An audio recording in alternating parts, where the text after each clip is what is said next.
নমস্কার বন্ধুরা, কল্যাণী রান্নাঘরের নতুন আরও একটা পর্বে আপনাদের সবাইকে স্বাগত। আজ আমি আপনাদের সঙ্গে শেয়ার করছি লাউ চিংড়ির রেসিপি। এই রেসিপিটি তৈরি করার জন্য প্রথমেই একটা মশলা তৈরি করে নেব, আর তার জন্য নিয়েছি গ্রেট করা আদা 1 চামচ, তবে আপনারা বেটে দিতে পারেন। দিয়ে দিয়েছি সামান্য পরিমাণে ধনে গুঁড়ো, সামান্য পরিমাণ জিরে গুঁড়ো অর্থাৎ 1/4 টিস্পুন জিরে গুঁড়ো, 1/2 টিস্পুন হলুদ গুঁড়ো, আর দিয়ে দিচ্ছি স্বাদ অনুযায়ী লবণ। দিয়ে দেবো সামান্য কাশ্মীরি রেড চিলি পাউডার, একটু কালারটা ভালো আসার জন্য। এবারে খানিকটা জল দিয়ে এই মশলাটাকে গুলে রেখে দেবো। এই মশলাটা আগে রেডি করে রাখলে রান্নাটা কিন্তু অনেক সহজেই হয়ে যায়। তো মশলাটা রেডি করা হয়ে গেছে। এদিকে ওভেনে কড়াই বসিয়ে দিয়েছি। কড়াই গরম হয়ে যাওয়ার পরে দিয়ে দিচ্ছি সরষের তেল। এখানে আমি 2 টেবিল স্পুন সরষের তেল দিয়ে দিয়েছি। তেলটা ভালোভাবে গরম হয়ে গেলে কড়াইয়ের চারিদিকে লাগিয়ে দিচ্ছি। এবারে এই কড়াইতেই দিয়ে দেব আগে থেকে লবণ হলুদ মাখিয়ে রাখা চিংড়ি। এখানে ছোট ছোট চিংড়ি নিয়ে নিয়েছি 200 গ্রাম।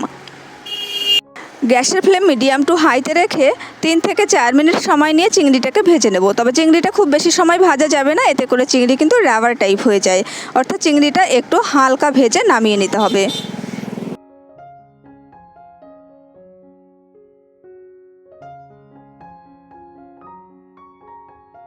তো আমার চিংড়িটা ভাজা হয়ে গেছে, আমি এখন একটা হাতা দিয়ে নামিয়ে নিচ্ছি। তো এরকমই হালকা করে চিংড়িটা ভেজে নেবেন, এতে করে চিংড়িটা কিন্তু অনেকটা নরম থাকবে।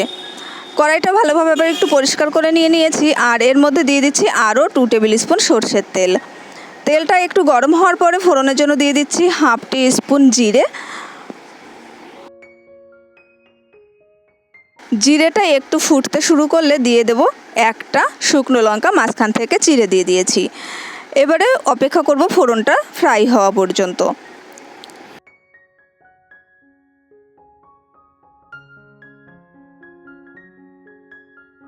30 থেকে 40 সেকেন্ড ফোড়নটা একটু নাড়াচাড়া করে নিয়েছি। তারপরে দিয়ে দিচ্ছি এর মধ্যে মশলার ঘোলটা, অর্থাৎ যে মশলাটা আমরা তৈরি করে রেখেছিলাম।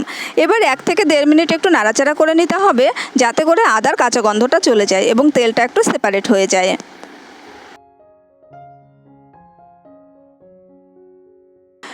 মিনিট 2 বাদে দেখুন মশলা থেকে কিন্তু তেল ছেড়ে দিয়েছে। এবার দিয়ে দিচ্ছি কুচি করে রাখা লাউ। আমি এখানে 1 কেজি ওজনের কচি লাউ নিয়েছিলাম, আর লাউটাকে ভালোভাবে ছুলে পরিষ্কার করে ধুয়ে তারপরে কুচি করে নিয়েছি।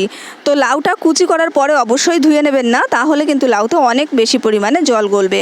তাই গোটা অবস্থায় ছুলে লাউটাকে যদি ধুয়ে নেওয়া হয় তারপরে কুচি করা হয়, এতে করে লাউ থেকে কিন্তু জলটা কম বেরোয়।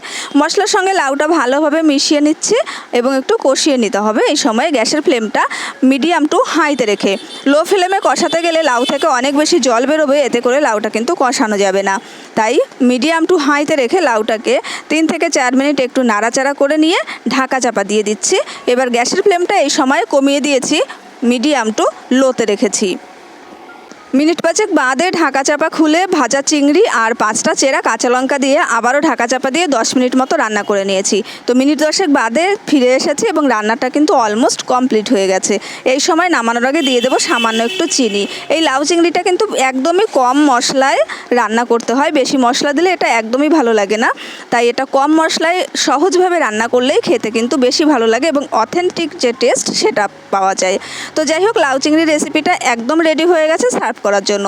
তো আশা করছি রেসিপি ভালো লেগেছে। দেখা হবে পরের রেসিপির সঙ্গে। সেই পর্যন্ত আপনারা ভালো থাকবেন, সুস্থ থাকবেন। দেখা হচ্ছে পরের রেসিপির সঙ্গে। আজকের মতো টাটা।